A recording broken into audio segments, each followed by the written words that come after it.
नमस्कार, सादर जय जिनेंद्र। क्षमा ब्रेकिंग जैन न्यूज प्रतिदिन प्रातः, दोपहर एवं रात्रि में देश भर से संपूर्ण जैन समाज से संबंधित सही और सकारात्मक समाचारों के लिए देखना और सुनना न भूलें। साथ में आपसे विनम्र निवेदन है कि यदि आपने इस चैनल को सब्सक्राइब नहीं किया है तो कृपया अवश्य कीजिए और शेयर और लाइक करके धर्म प्रभावना में सहयोगी एवं सहभागी बनिए।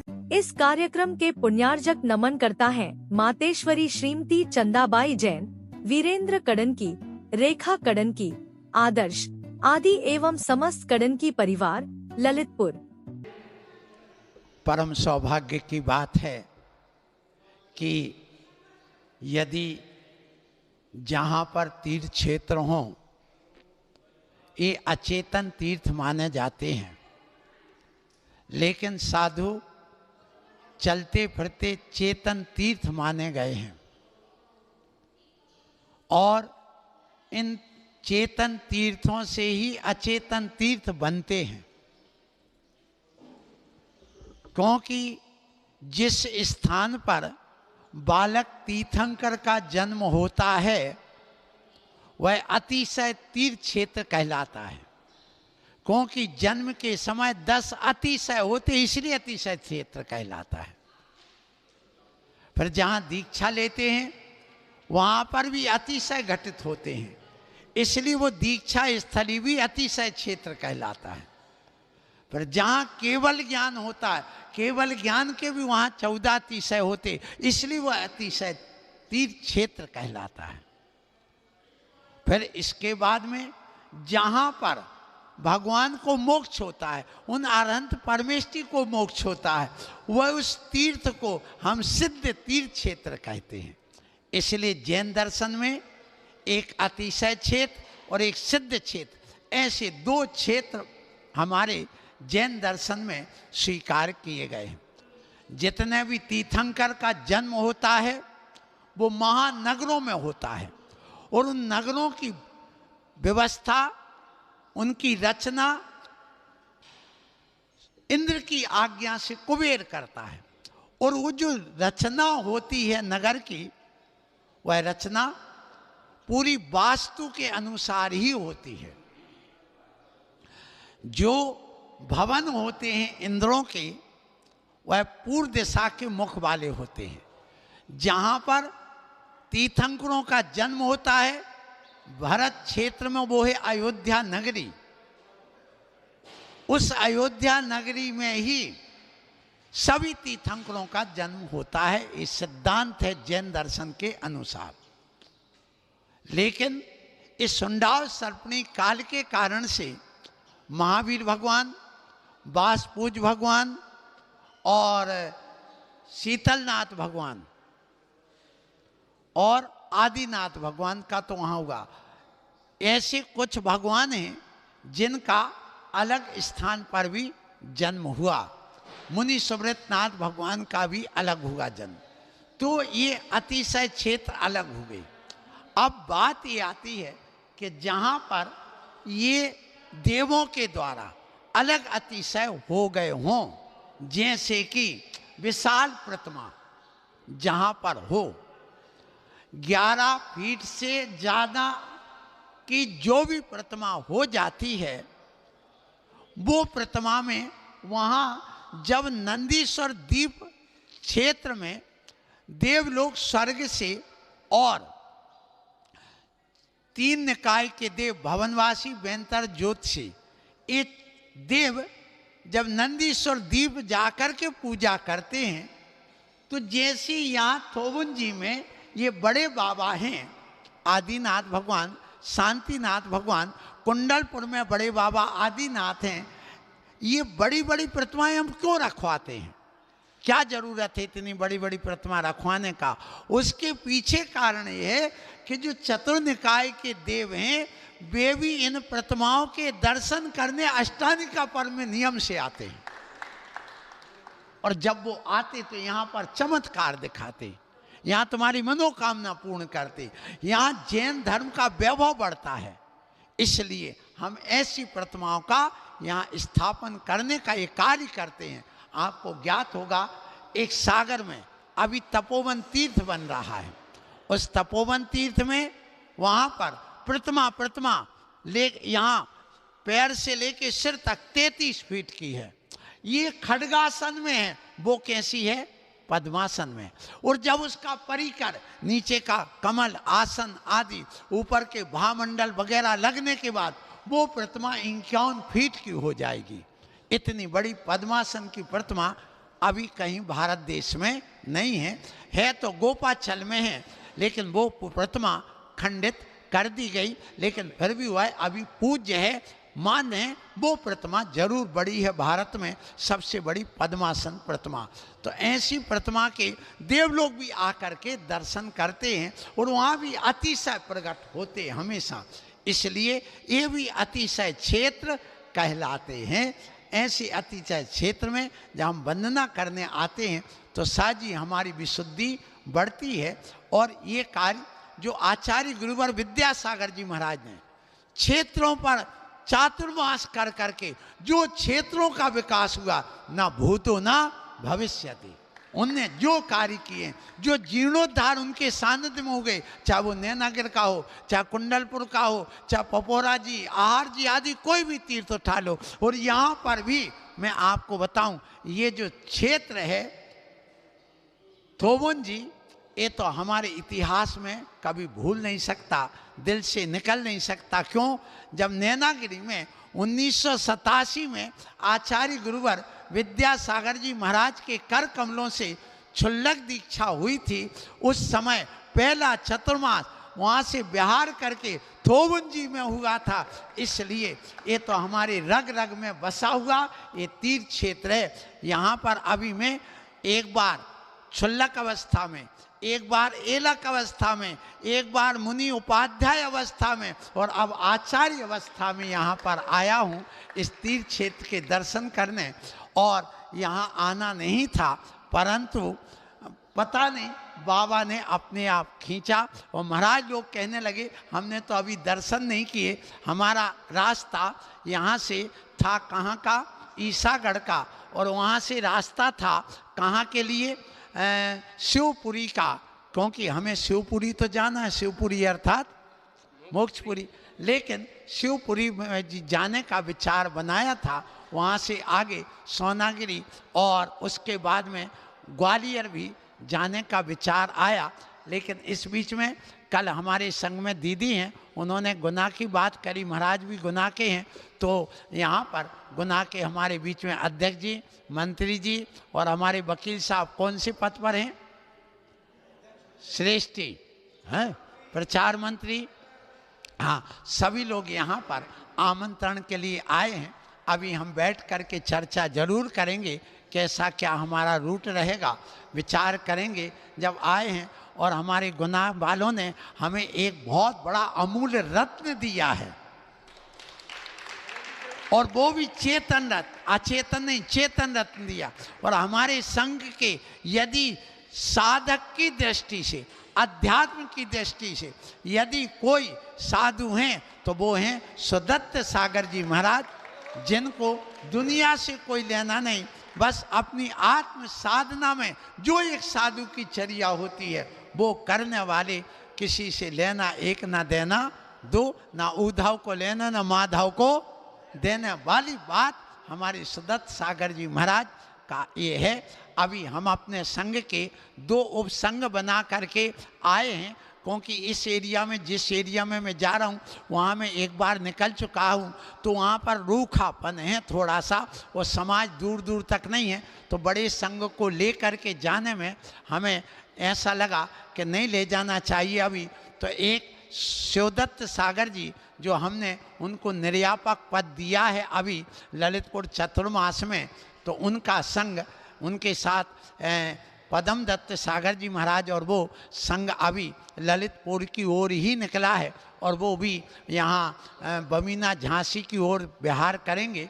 और एक संघ हमारे में जो वृषभदत्त सागर और मेघदत्त सागर जी महाराज हैं, वो अभी यहाँ से चंदेरी में हैं और वहाँ से वो बीना की ओर, मुगावली की ओर प्रस्थान करेंगे। और हम यहाँ से, आप जब आए हैं तो हम भी विचार करेंगे तो तीनों दिशाओं में, चारों दिशाओं में। और एक संघ अभी जो हमारे संघ के हैं हेमदत्त सागर जी और इंद्रदत्त सागर जी, वो पन्ना जिले में चातुर्मास हुआ था पन्ना में, और वो अभी देवेंद्र नगर में विराजमान है। उन सब के लिए मेरा आशीर्वाद है और आप सब आए हैं, आपके लिए भी आशीर्वाद है। और यहाँ देख रहा हूँ कि दिन प्रतिदिन इस थोवन जी तीर्थ क्षेत्र का निरंतर विकास हो रहा है। अलग अलग रूप देखने को जब भी आया हूँ तो देखने को मिला है, और ऐसे ही विकास होता रहे।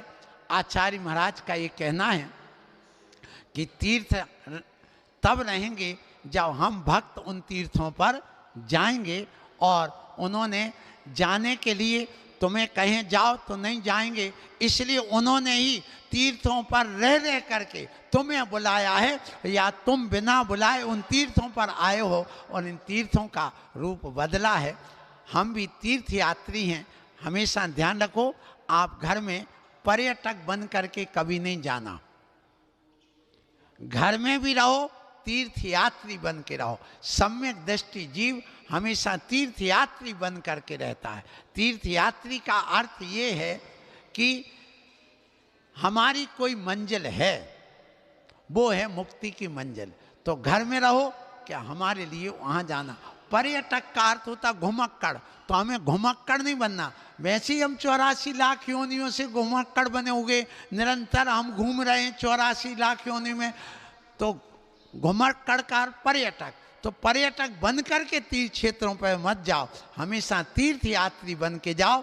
जहाँ से तरा जाए उसका नाम तीर्थ है, और वहाँ पर जो जाते हैं वो तीर्थ यात्री कहलाते हैं। तो आपके तरने का यह साधन है, और आप सब लोगों ने यहाँ पर आकर के लाभ लिया है, बहुत अच्छा है। घर में भी तीर्थ यात्री बनने का अर्थ ये है कि जब आप तीर्थ यात्रा में जाते हैं तो आप धर्मशाला में ठहरते हैं, तो आपको रात भर कमरा मिल जाए रुकने के लिए, एक आश्रय मिल गया। अब वो कमरे की व्यवस्था कैसी हो रही, कौन कर रहा, क्या कर रहा, हमें कोई मतलब नहीं रहता। हमें रात भर वहाँ ठहरना है धर्मशाला में। फिर इसके बाद में सुबह अपना खाया पिया जो भी डाला उसी में संतुष्ट, और थोड़ा बहुत खाया पिया बांध बूंद करके थोड़े से थोड़ा परिग्रह लेके जाते हैं, अर्थात सामान कम ले जाते हैं। यात्रा में जितना कम सामान होता है यात्रा उतनी सुखप्रद होती है। तो आप बताइए, जब आपको यात्रा में थोड़ा भी सामान भारी लगता है, विघ्नकारी लगता है और असुविधाजनक लगता है, तो मोक्ष की यात्रा में परिग्रह कभी काम आ ही नहीं सकता है। इसलिए जितना परिग्रह का त्याग होगा उतनी जल्दी यात्रा मोक्ष की होगी। इसलिए हमें दिगंबर बनना पड़ता, कहाँ जाने के लिए, मोक्ष पाने के लिए, क्योंकि यात्रा में परिग्रह बाधक होता है। इसलिए हमने उस परिग्रह का त्याग किया है। तिलतुष मात्र भी मोक्ष की यात्रा में वह परिग्रह बाधक है। और हम लोग जैसे धर्मशाला में रहते, अपना नहीं मानते। जब आप जाती यात्रा में तो धर्मशाला को अपना मानते नहीं, पराय मानते, और वहाँ रात भर रहे, फिर बस में बैठे। बस कब तक के लिए? तब तक जब तक कि तुम्हारी यात्रा पूरी नहीं हुई। उसके बाद बस जाने, बस वाला जाने क्या तेल है क्या डीजल है, हम कुछ नहीं जानते। बस उसमें बैठे, फटाफट गए, सामान खोला, पुनः धर्मशाला में रहे, फिर आए, चल दिया। इसी प्रकार घर में रहो तो घर को धर्मशाला मानो, सो अपने आप तुम्हारा परिग्रह कम रहेगा। आपके घर में रह करके भी मोक्ष मार्गी बन सकोगे। ऐसी भावना घर में रह करके करो, और उस घर को भी एक आप धर्मशाला मानो, अपना मत मानो, तो वह परिग्रह ना हो करके तुम्हारे मोक्ष का साधन बन सकेगा। ऐसी यात्रा आप लोग करें। हमारी भी यात्रा चल रही है, आप सबसे कहूँगा हमारी यात्रा भी पूर्ण हो, अच्छी हो। और बहुत दिन से मुझे एक भावना तो थी, और वो भावना ये है कि गुना में अशोक नगर तो गया हूँ, अशोकनगर में महावीर जयंती भी कर ली, शिवपुरी भी हो आया हूँ और कोटा आदि सब हो करके आ गया, चारों तरफ घूम लिया, लेकिन अभी तक गुना नहीं गया। वहाँ बजरंगगढ़ तीर्थ क्षेत्र है, यदि जाऊंगा तो उसी निमित्त से जाऊंगा कि वो यात्रा भी पूर्ण हो जाए। और ये यात्रा कराएंगे हमारे गुना वाले महाराज, ये ले जाएंगे तो ठीक है, नहीं ले जाएंगे तो हम कहाँ जाएंगे, क्योंकि वो वहाँ के विधायक हैं गुना के, इसलिए। और विधा के नगर गौरवी हैं और वहाँ के लोग आए हैं महाराज को लेने, तो हम बाद में हैं, ये महाराज आगे हैं, क्योंकि जिसकी शादी होती है उसका महत्व ज़्यादा होता है, माँ बाप का भी वहाँ महत्व गौण हो जाता है। इसी प्रकार जिस नगर में जाते हैं उस नगर गौरव का महत्व ज़्यादा होता है, गुरु का महत्व कम होता है। इसलिए बिल्कुल सुदत्त सागर जी महाराज, आपको भी कहूँगा कि आप ऐसी साधना करते रहें, इसी प्रकार से अपना ज्ञान संयम वैराग्य दृढ़ करें। आप कभी भी मोह माया जाल में, इस राग देश मोह में मत पड़ना, और अपना जिस लक्ष्य को लेकर के आपने दीक्षा ली है उसी लक्ष्य को, इन्हीं को नहीं, सभी महाराज जो हमारे 15-17 महाराज हैं उन सब से मैं यही कहूँगा आज इस प्रवचन के माध्यम से कि जो लक्ष्य है मुक्ति का मार्ग का, जो हमने लक्ष्य चुना है उसी में रहना, यहाँ वहाँ के क्रियाकलापों में मत फंसना, तभी हमारी मुनि साधना मुनि दीक्षा सार्थक होगी। हमें द्रव्यलिंगी नहीं भावलिंगी बनना है, और भावलिंगी बन करके अपना आत्मा का कल्याण करना है। यही हमारा लक्ष्य, वही तुम्हारा लक्ष्य बराबर है।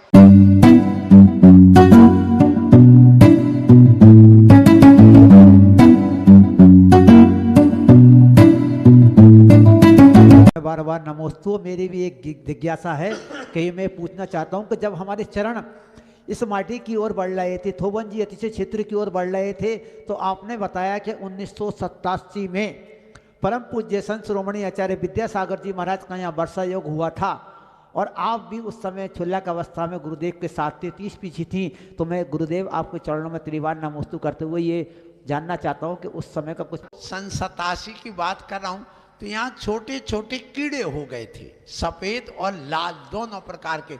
भीषण गर्मी में पत्थरों पर चलते थे, वो दिखते भी नहीं थे, इतने छोटे कीड़े थे। हम लोग बड़ी आंख गड़ा गड़ा करके चलते थे। और आचार्य महाराज जी के एक बार उन्होंने कहा, देखो निर्भय सागर, देखो पीछी क्यों लगाते, देख इसमें कितने छोटे छोटे कीड़े हैं। जब लघु शंका गए, ये उन्होंने ज्ञान कराया मुझे। एक बात। दूसरी बात, आचार्य महाराज पूरा संघ बीमार पड़ गया। यहाँ पानी ना गिरने से, उन कीड़े और वायरस आदि यहाँ उत्पन्न हो जाने से पूरा संघ आचार्य श्री तक बीमार पड़ गए। और आचार्य श्री को वहां पर जब दवाई देना थी तो वो 1 बजे 1:30 बजे सामायिक के बाद आहार को उठे 107 डिग्री सेवा में और आहार कराने में। सुधा सागर जी महाराज ने उस समय दवाई दी वैद्यराज जी के माध्यम से लेकर के। तो आचार्य महाराज का मीठे वगैरह का त्याग है, तो उन्होंने मुनक्का के अंदर पिसवा करके रख करके दे दी, क्योंकि आचार्य श्री ने विशेष परिस्थिति में छुहारा और मुनक्का स्वास्थ्य बिगड़ने पर उस दवाई के रूप में मां छूट रखी थी। सो उसमें वो गोली थोड़ी सी अंदर रख करके जब वो बनाई उसकी गोला टाइप का मुनक्का का, तो बड़ी हो गई, तो महाराज के गले में वो अटक गई, अंदर नहीं गई और उनको उल्टी हो गई और वो तत्काल बैठ गए। ना दवाई जा पाई ना आहार जा पाया। उस समय जो आचार्य महाराज की समता देखी मैंने, कोई और साधु होता तो इतना आकुलित हो जाता, इतना उद्वेग में कि मेरी तो ऐसी स्थिति, तुम्हें ध्यान नहीं, ये छोटी गोली बनाना थी, ऐसा करना था वैसा। लेकिन आचार्य महाराज कुछ नहीं, बस धीरे से नीचे बैठे और हाथ मुंह धो करके कुल्ला करके मुख शुद्धि करके आकर के आंख बंद कर। Kshama breaking Jain news YouTube channel पर विज्ञापन देकर धर्म प्रभावना में बने सहभागी। विज्ञापन देने हेतु संपर्क कीजिए मोबाइल नंबर 90269000 0740 एवं समाचार एवं वीडियो भेजने हेतु WhatsApp number 9335236222। Kshama breaking Jain news YouTube channel देखने के लिए आपको बहुत बहुत धन्यवाद। सादर प्रणाम, सादर जय जिनेंद्र।